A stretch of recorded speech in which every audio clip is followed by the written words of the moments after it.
des individus. Ça, nous vous disons ça d'abord par expérience à l'œuvre de Dieu. C'est encore mieux quand vous vous retrouvez déjà des assemblées de saints parce que vous étiez venus déjà là-bas.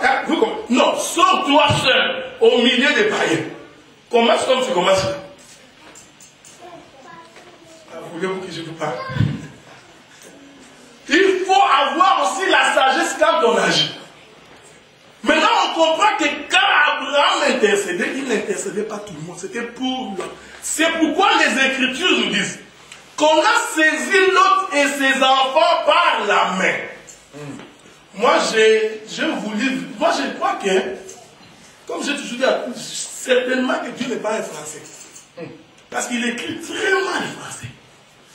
En tout cas, si c'est Dieu qui a écrit ça, en tout cas, il a très mal écrit le français.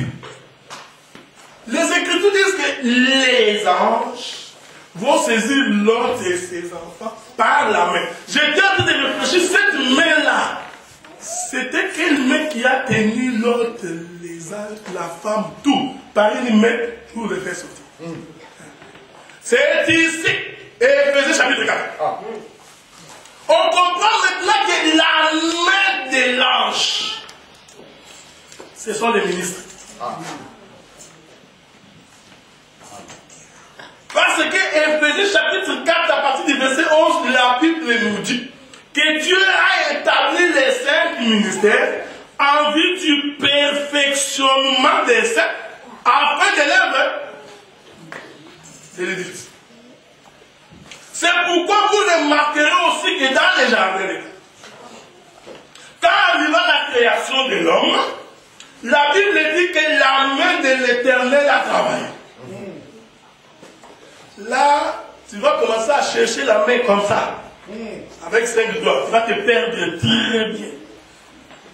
Mais comprenez que nous utilisons le langage humain pour expliquer les choses célestes.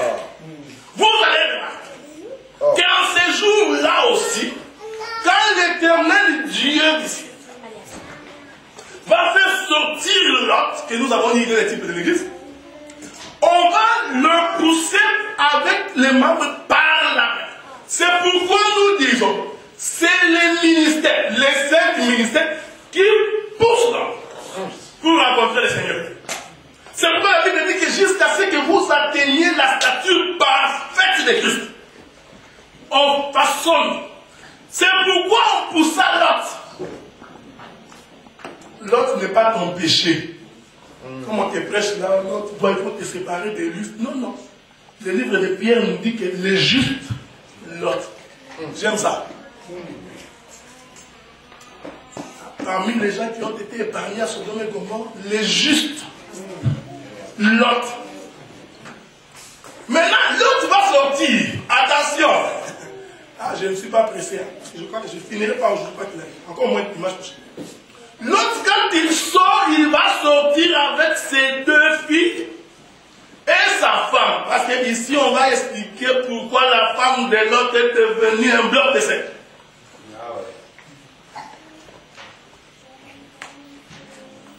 Vous savez, cette histoire-là de l'évangile éternel, là, moi, je vais quand même poser une question.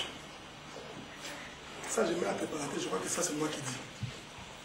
Je me posais la question de savoir. Puisque l'évangile éternel explique le pourquoi de chaque chose, c'est la question que je me pose. Est-ce qu'il nous faudrait expliquer les ongles de l'homme?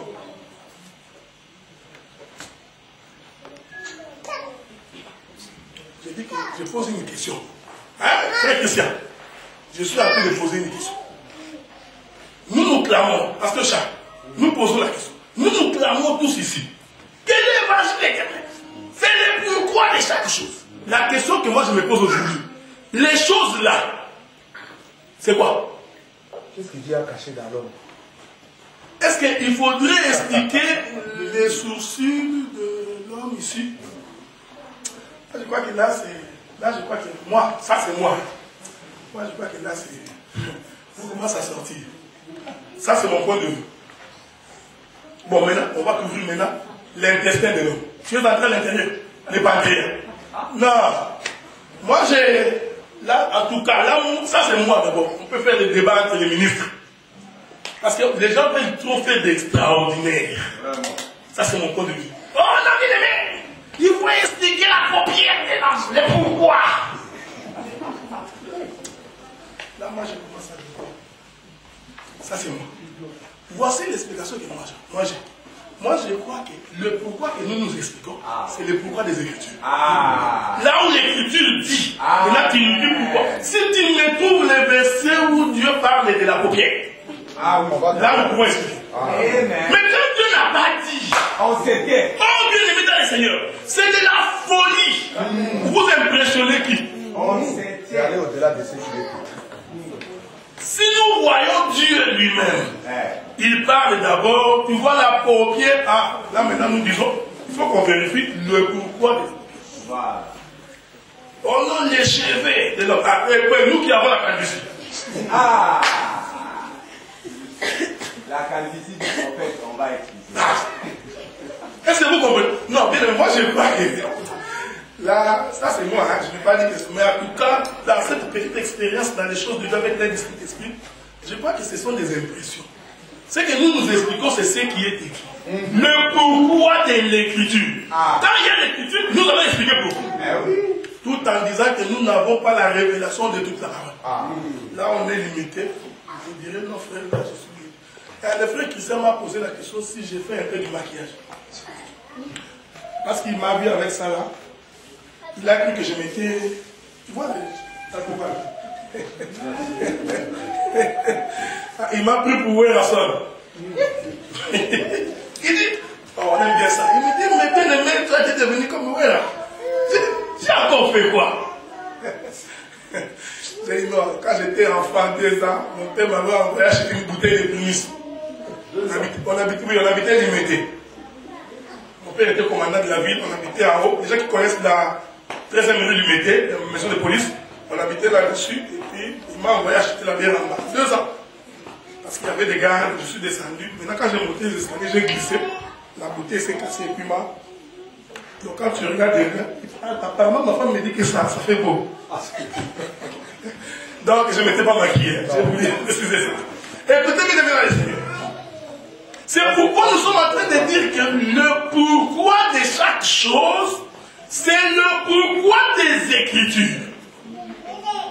Parce que tu ne vas pas commencer à nous expliquer le pourquoi de l'avion. Nous savons que l'avion, c'est pour prendre les gens et les déposer. Mais si tu trouves l'avion ici, là on va parler. Vous comprenez bien les médecins. Donc on extrapole trop dans ces histoires. La révélation est simple.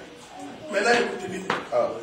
Remarquez, ce sont 2 anges qui se sont présentés à Sodome et Gomorrhe pour que l'autre soit libéré. C'est ici que nous sommes en train d'expliquer. Au-delà du ministère, il y a aussi les fondements des apôtres et des prophètes. On comprend maintenant comme les Écritures le disent. À la loi et au témoignage. Si on ne parle pas ainsi, point de vent pour le peuple. On comprend que la loi, ce sont les apôtres. Le témoignage, la loi, ce sont les prophètes. Les témoignages, ce sont les apôtres. C'est pourquoi vous remarquez, pour que nous soyons enlevés, quand bien même les 5 ministères existent, mais le fondement c'est dans les prophètes et dans les apôtres. Christ étant la pierre angulaire. Voilà pourquoi, tout en restant chez Abraham, 2 sont descendus dans Sodome et Gomorrhe, qui sont les témoignages de la loi et des apôtres, pour préparer l'autre à sortir.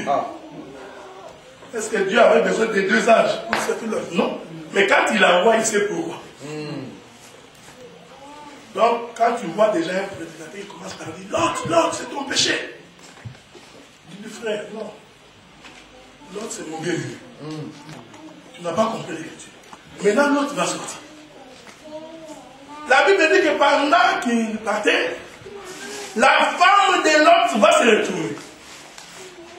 Il va devenir un bloc de sel. Ça, nous fermons la parenthèse parce qu'on va revenir. Pas aujourd'hui, bien entendu.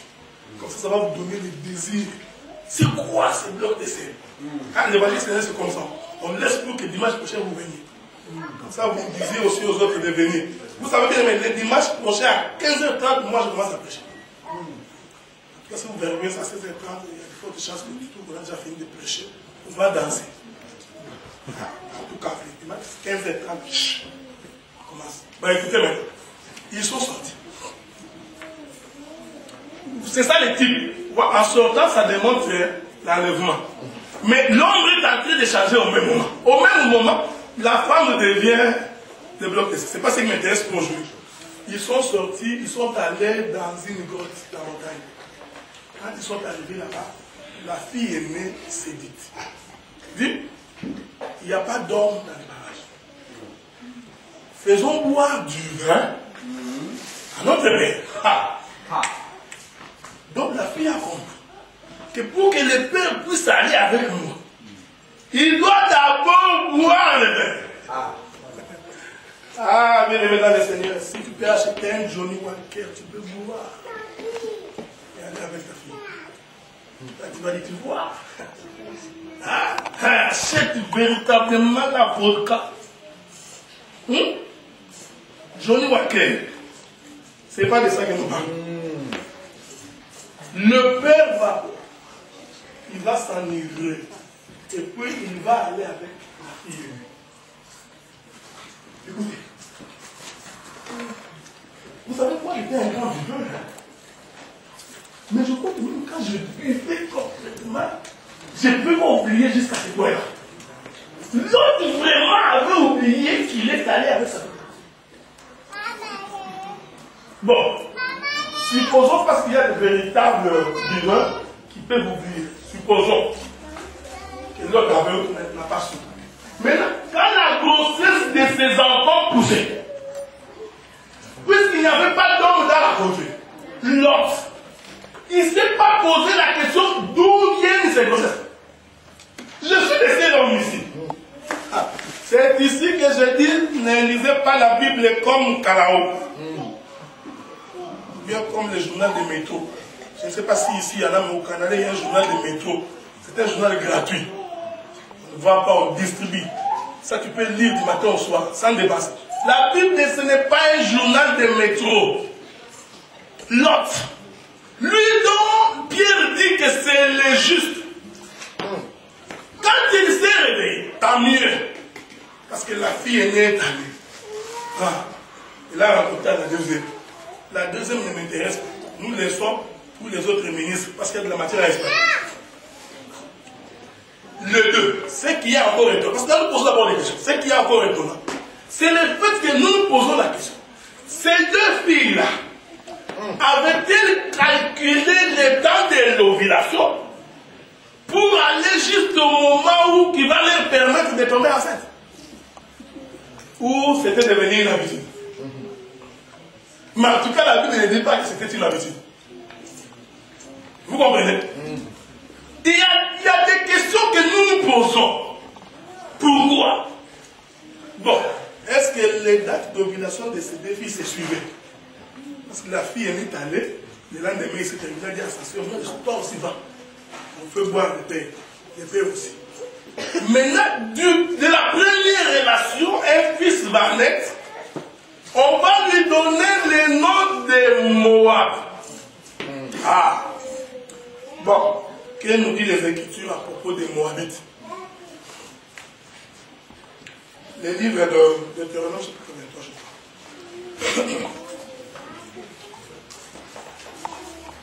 Deutéronome, chapitre 23. Le verset 3, je crois. Voilà, le verset 3 nous dit: l'Ammonite et les Moabites n'entreront point dans l'assemblée de l'Éternel, même à la 10e génération, et à perpétuité, parce qu'ils ne sont pas venus au-devant de vous avec du pain et de l'eau sur le chemin lors de votre sortie d'Égypte. Vous pouvez descendre là-bas, on parle de madame aussi. Maintenant, Dieu dit un mot à propos de l'enfant qui est issu de cette relation. Quelqu'un peut me prêter sa montre parce que j'ai oublié.